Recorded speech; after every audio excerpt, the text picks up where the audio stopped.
غزوہ بدر کے مقام پر لڑا گیا، کیوں لڑا گیا، کس لیے لڑا گیا، اس کے بارے میں تھوڑی سی تفصیل ہے، توجہ رکھیں گے انشاءاللہ بہت فائدہ ہوگا۔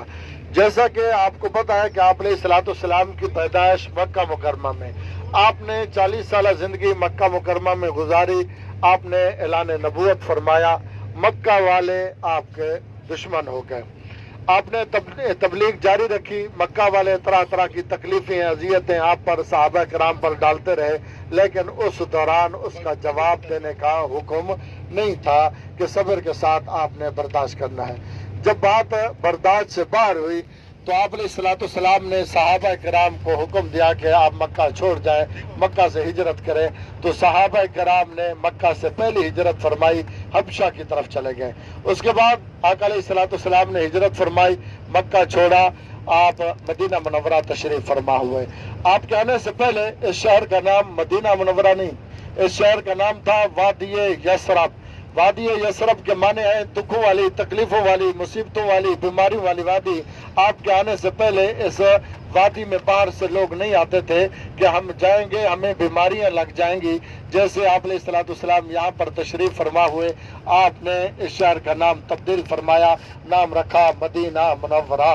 آپ علیہ الصلوۃ والسلام نے اعلان فرمایا کہ اس شہر کی فضا میں شفا ہے، اس شہر کی مٹی میں شفا ہے، یعنی مدینہ میں رہنے والوں پر ملک وبائیں نہیں آتی۔ ابھی کرونا گئی ہے، کوئی بندہ یہ نہیں کہہ سکتا کہ فلاں گلی میں فلاں محلے میں کوئی بندہ کرونا کی وجہ سے فوت ہوا ہو۔